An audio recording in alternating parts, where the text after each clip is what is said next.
8:55 Eastern Daylight Time, and Columbia and its affiliated stations bring you Elmer Davis and the news.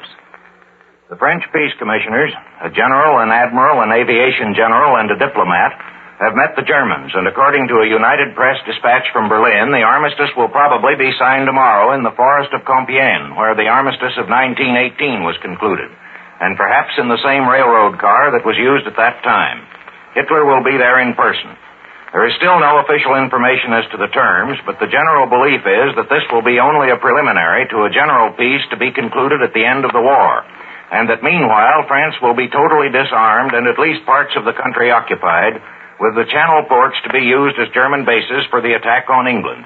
A hint as to the general nature of the settlement was given by the German radio in a broadcast picked up by our shortwave listening station an hour or two ago, which said that the voice of pity does not exist anymore in Europe. The Italians will apparently conclude a separate armistice, which will have to wait for the appointment of French commissioners and the fixing of a time and place of meeting by Mussolini. Thus, it seems that France may be at war with Italy for a day or two after fighting against the Germans stops. Our correspondent Cecil Brown reported from Rome earlier this evening that Mussolini wants his troops to be on French soil when hostilities end. And, of course, this would be more easily accomplished if the Germans had disarmed the French first.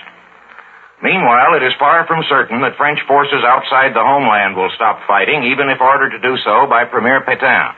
Both in Rome and London, there are reports that some of the men in the French government want to continue the war from the colonies, and the considerable number of planes that have flown across to Algeria hardly went there to surrender.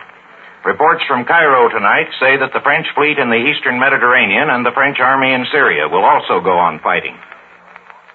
In France today, the Germans kept up their drive against the weakening French armies, but still had to do hard fighting at various points.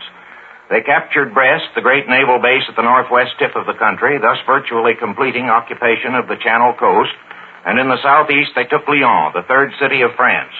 Part of the garrison of the Maginot Line is still fighting on, though surrounded, and a good many thousand French and Polish troops fighting in the corner near Switzerland were forced over the frontier and interned.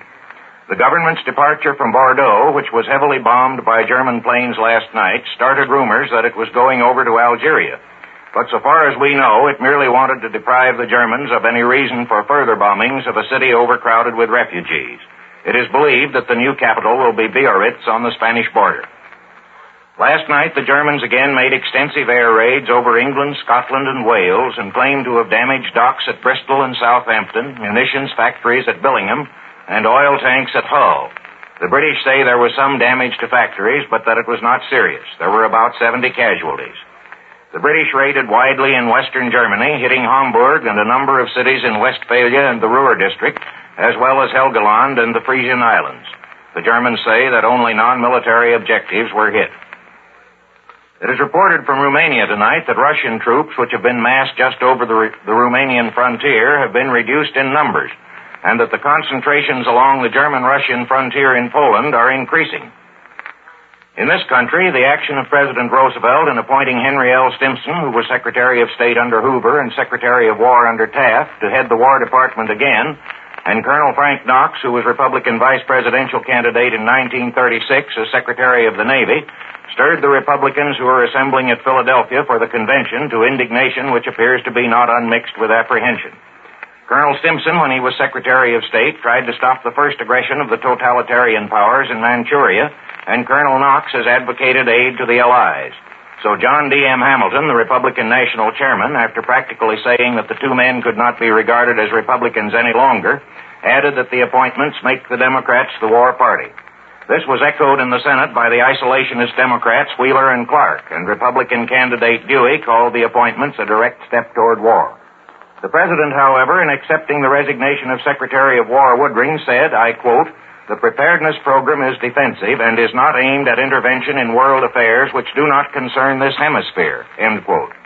Later, the president said that the appointments are in line with the overwhelming sentiment of the nation for national solidarity in a time of world crisis and in behalf of our national defense and nothing else. This is the Columbia Broadcasting System.